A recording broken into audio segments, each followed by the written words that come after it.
Welcome to the engine room. Today we're looking at my Champion Inverter 2000 watt generator. This is a 2011 model. It came to me a couple of years ago in a big garbage bag full of parts. Missing screws, carburetor was off of it, fuel lines were rotted. It was sitting outside, I believe, for a long period of time. I put it all back together again, found the right hardware, fixed any wires that were mangled or cut or beat up, and it runs extremely well. So right now I'm planning on utilizing it in the next couple days. So I'm gonna pull the back cover off, check oil, make sure everything's proper, and then I'm gonna start it up, let it warm up, do a load test, let it run on a load bank for probably about a half hour. Then I'll pull the load bank, let it cool down, just shut it down, and she'll be good to go. So I'm gonna start by just pulling the back cover off, checking oil. We'll take it from there. As I said, this is a 2011 model, June of 2011 manufacture. This thing's rated at 1600 watts and then 2000 peak. I've run at about 1600 watts or just shy, and it does cut itself off. So it's more like a 1500 watt rating. But so these screws were missing, all four of them. I ended up replacing them. They're metric. I think this is a 5mm cap head screw.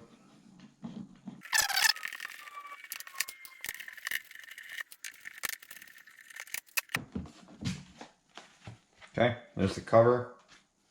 And there's my oil, there's my last oil change, 2023. So we're 2025, 2 years, but I haven't run it much. It's been sitting, it's full synthetic, it's AMS oil, so I'm not too worried about it. I'm just gonna check level.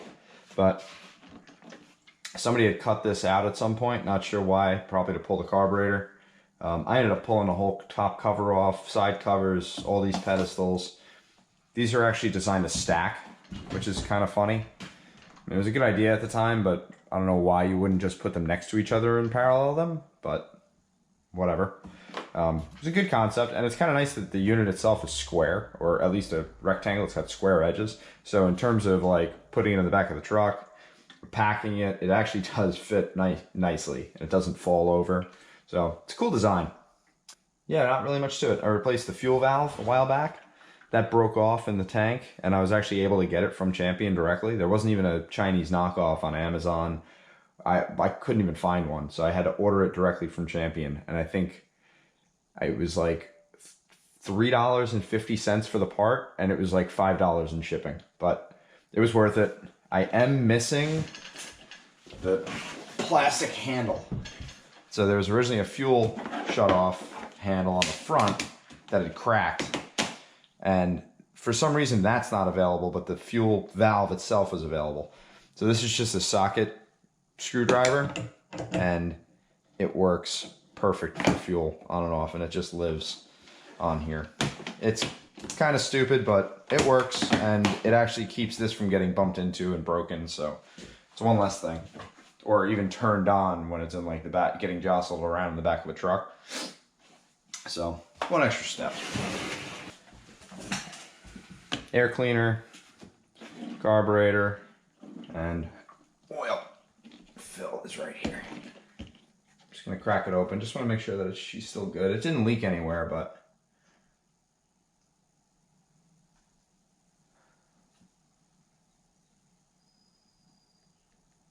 and there's the oil right there. So we are good. It's got AMS oil, full synthetic in it. I'm not too worried about it sitting. She'll be fine. Maybe I'll change the oil after this weekend because I'm planning on running it for a while. But yeah, that's the whole side cover. I pulled the plug out, checked gap back when I went through the whole thing, and it lived outside probably for a good portion of its life. Now it's been inside ever since I've been servicing it, so it's been not too shabby. I'm gonna put this cover back on, and then we'll get this thing started up.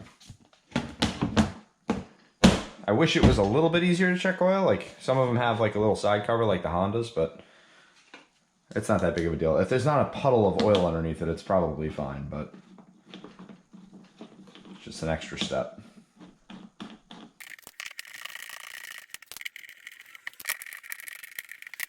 So this was an early generator in terms of paralleling configuration. So it had this other four-prong plug. I'm not 100% sure why. It was probably just another layer of control for the paralleling gear. I don't know. But it has the regular parallel leads for just neutral and hot for the AC power output. And then typically on the Hondas and most of the other modern generators, it just has those two leads, and then the computer inside the generator just auto synchronizes and puts them on the same sine wave or square wave or whatever it is, but it automatically does that. I'm not 100% sure why it has this four-prong communication connector, but I've never utilized it. I'll probably never need it. And I mean, I'll probably never find another one of these floating around. So regular circuit breaker for main power, 14 amp max, one outlet. Fuel shutoff I already discussed. Choke, nothing special. Has the economy mode, engine on and off. So you can see, this is not me. This is the previous owner who was careless and beat the crap out of this poor thing, but that's that. So this is my high-tech load bank. It's a Amazon Basics space heater. And then I got my kilowatt meter. The kilowatt meter is great. It shows you everything. It does kilowatt hours, watts, volt amps, power factor, amperage, and voltage. But this is a beautiful tool. Simple, does what it needs to do. Nothing too complicated. But so I had this plugged in a while back and just got my readings for low and high. So low is about 950 watts, high is 1500 watts. This generator is 1600 watts rated. 950 watts is about 60% of that rated load. So I like to load bank about 75%, and then on my bigger generators, I'll kick it up to just shy of 100% rated load, just for a short period of time, just to make sure that it can handle it. But this is probably perfect for this. 60%, I'll run it for about 20 minutes, half hour. Keep an eye on voltage, just make sure that everything holds. Let it get hot, let the oil get hot, let the moisture work its way out of the crankcase. Burn through any old fuel that's in that carburetor, because when you're under a load, it actually draws a hell of a lot more fuel and circulates everything, lets that float work.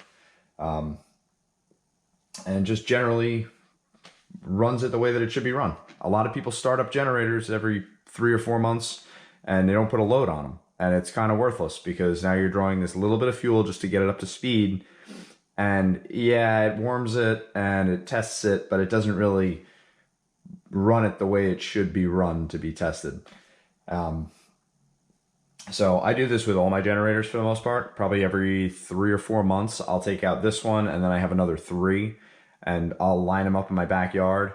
And I have this heater. I have a 4800 watt, 240 volt heater. That's a nice big balanced load on for my 5500 watt, 6000 watt generators. And my neighbors probably hate it, but it's keeps everything conditioned, keeps everything happy. And I think it's worth doing. So I'm gonna get this set up and get her running, load bank it. Run it for about a half hour, let it cool, shut it down, let the engine cool down completely, and then we'll be good to go.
That's just the fan on the heater.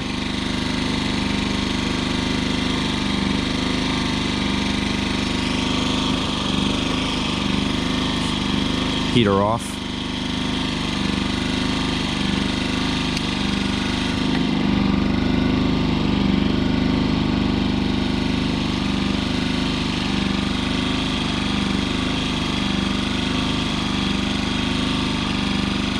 Gonna let this cool down on its own for probably a couple minutes, and then I'll shut it off.